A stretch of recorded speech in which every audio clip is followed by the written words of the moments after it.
आपको अपने प्राय का एहसास नहीं है, इसलिए जुल्म हो रहा है। जिस दिन आप मेरे साथ खड़े हो गए, गुंडागर्दी करने वालों के पांव गांव से लेके दिल्ली तक ना कांप जाए, तो मेरा नाम चंद्रशेखर आजाद नहीं। मेरी बात को आप याद रखें। समाज को महापुरुषों के रास्ते में ले जाकर पैरों पे खड़े करने का काम कर रहा हूं, और मेरा विश्वास है कि आने वाले 10 साल में इस देश में ऐसा ऐतिहासिक परिवर्तन होगा कि आज जिनको जुल्म करके सताया जा रहा है, वो इस देश की बड़ी बड़ी कुर्सियों पर बैठे होंगे और उनको इज्जत सम्मान की जिंदगी मिलेगी। फिर कह रहा हूं, थोड़ी सी ताकत बढ़ा दो मुजफ्फरनगर वालों। लिख के कहता हूं, खून का कतरा कतरा भी आपके काम आएगा। मेरी बात को आप याद रखें। अगर मैंने आंख बंद की तो जो आग घर के बाहर लगी है वो घर के अंदर आ जाएगी। मेरी बात को आप याद रखें। इस बात को भूल मत जाना जो मैं कह रहा हूं। आग घर के अंदर आ जाएगी। आज तो उनको पता लग गया कि इनके पास रखवाला है। अगर उनको एहसास हो जाएगा इन पर रखवाला नहीं है, तो थाने कचहरियों में तुम्हारी सुनवाई नहीं होगी। मेरी बात को आप याद रखें। कोई गुंडा आंख नहीं उठा के देख पाएगा बच्ची की तरफ, किसी माँ की तरफ, किसी बहन की तरफ। उसकी खाल उतार ली जाएगी अगर कोई गुंडा किसी गरीब की बच्ची की तरफ आंख उठा के देखे। कब होगा? जब राज का आ जाएगा। हमारी जिंदगी गरीबी में पैदा होकर गरीबी में मरना, जुल्म सहना, क्योंकि हम इंसान नहीं है क्या हमें पैदा करने वाली माँ को दर्द नहीं होता जब हमें मारा जाता है? जब हमारी बच्चों को बेइज्जत किया जाता है, क्या हमें तकलीफ नहीं होती कि हम इज्जत नहीं रखते? और जिनका राजकाज नहीं होता, आप अपने दिल पे गवाही रख के बताना। सब पढ़े लिखे जिम्मेदार लोग बैठे हैं और इधर भी पढ़े लिखे लोग बैठे हैं। जिन गांव में सदगुरु रविदास जी महाराज की शोभा यात्रा नहीं निकलती है, अगर वो निकालने के लिए जाते, कहने के लिए कि भाई हम निकालना चाहते, तो क्या कहती है पुलिस? क्या कहती है बताओ? हम बताते क्या कहते हैं? कहते नई परंपरा नहीं लागू होगी। जिस गांव में नहीं निकलती थी उस गांव में नहीं निकलेगी। बताओ सच है या नहीं है? बताओ। तो यानी कि जिनका राज होता है उन्हीं की शोभा यात्रा भी निकलती। समझे नहीं समझे? तो राजकाज आ जाएगा तो शोभा यात्रा की परमिशन भी मिल जाएगी। राजकाज आ जाएगा तो आपके दुख दर्द भी दूर हो जाएंगे। राजकाज आ जाएगा तो आपके बच्चों को रोजगार भी मिलेगा। राजकाज आ जाएगा तो आपके टूटे हुए घर भी ये बंगले महलों जैसे हो जाएंगे। क्योंकि राजकाज जिन पे होता है उन्हीं के हाथ में चाबी होती है कि किसको क्या देना है और कहां क्या कराना है। राजकाज आएगा तो आपके यहाँ अच्छे स्कूल बनेंगे, अच्छे कॉलेज बनेंगे, अच्छी यूनिवर्सिटियां बनेंगी। राजकाज आएगा अच्छे हॉस्पिटल बनेंगे।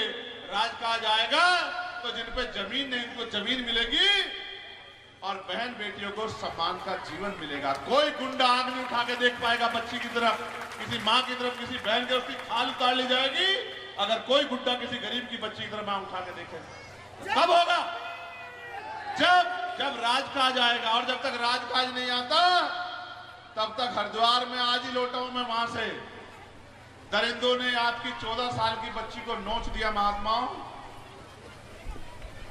मेरा मन भी करता है कि मैं आपकी तरह आपके रास्ते पर चल पड़ूं, लेकिन मेरे कंधों पर जिम्मेदारी बहुत है। आप ये काम कर रहे हो, मैं आपका धन्यवाद करता हूं समाज को सिखाने का, लेकिन मैं समाज को महापुरुषों के रास्ते में ले जाकर पैरों पे खड़े करने का काम कर रहा हूं। और मेरा विश्वास है कि आने वाले 10 साल में इस देश में ऐसा ऐतिहासिक परिवर्तन होगा कि आज जिनको जुल्म करके सताया जा रहा है, वो इस देश की बड़ी बड़ी कुर्सियों पर बैठे होंगे और उनको इज्जत सम्मान की जिंदगी मिलेगी। राजकाज आएगा तो कुटीर उद्योग लेंगे, महिलाओं को घरों में रोजगार मिलेगा। राजकाज आएगा तो सर पे ईंटें नहीं उठानी पड़ेगी। राजकाज आएगा तो कोलू पे भट्टों पे काम नहीं करना पड़ेगा। किसी बहन बेटी का अपमान नहीं होगा। आपको याद होगा इन बागपत में 1 महीना नहीं बीता, 1 साल नहीं बीता। ये जानते लोग, जानते हो नहीं जानते हो दर्द को, कि जब एक बच्ची कोल्हू पे काम करने गई थी उसको कोल्हू में झोंक दिया था गुंडों ने। याद है नहीं याद है आप लोगों को? राजकाज होगा तो इज्जत की जिंदगी होगी। राजकाज लोकतंत्र में वोट से आता है। आपने सबको ताकत देके राजकाज दिया। जिन्होंने राजकाज में जो लोग बैठे वो लोग अपने घरों में पड़ के सो गए। आज आपका बेटा, आज आपका भाई हिम्मत करके लड़ रहा है। बताओ मदद करोगे नहीं करोगे? बताओ। क्या तो मेरे काम में कमी? बताओ कोई कमी है मेरे काम में? बताओ कहां नहीं लड़ता तुम्हारे लिए? कहानी का और क्या चाहिए मुझसे? हर लड़ाई लड़ता हूं। दिल्ली का टूटा हुआ गुरु घरों बताओ 66 दिन जेल काटी नहीं काटी? आप बताओ। बताओ लाठियां खाई नहीं खाई पुलिस की? बताओ सहारनपुर में जब जुल्म और 16 महीने जेल काटी नहीं काटी, बताओ मेरी अपनी लड़ाई थी क्या? बताओ मेरी अपनी लड़ाई थी क्या? कोई एक लड़ाई बताओ मेरी अपनी हो, जितनी उमर से ज्यादा मुकदमे हैं मेरे ऊपर, एक लड़ाई मेरी अपनी नहीं। एक लड़ाई मेरी अपनी, सारी लड़ाई समाज की है। और इसलिए लड़ाई है क्योंकि अपने लोगों पे, गरीबों पे, कमजोरों पे, किसानों पे जुल्म होते नहीं देख सकता। मैं भी आंख बंद कर सकता हूं, लेकिन अगर मैंने आंख बंद की तो जो आग घर के बाहर लगी है वो घर के अंदर आ जाएगी। मेरी बात को आप याद रखना, इस बात को भूल मत जाना जो मैं कह रहा हूं। आग घर के अंदर आ जाएगी। आज तो उनको पता लग गया कि इनके पास रखवाला है।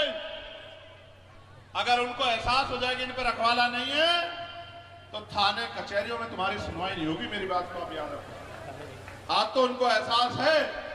अभी यहां बराबर मुजफ्फरनगर में बताओ घुड़चड़ी रोक के बेइज्जत किया नहीं कि आप लोग बताओ भाई कौन सा गांव है वो बुकाड़े जी? मडकरीपुर में बताओ गुंडागर्दी किया नहीं कि बताओ आपके साथ? बताओ मेरठ के रसूलपुर में गुंडागर्दी किया नहीं की? तब कह रहा हूं ये तब है जब उनको पता है कि इनका लड़ने वाला है, इनका लड़ाकू। मगर फिर कह रहा हूं थोड़ी सी ताकत बढ़ा दो मुजफ्फरनगर वालों।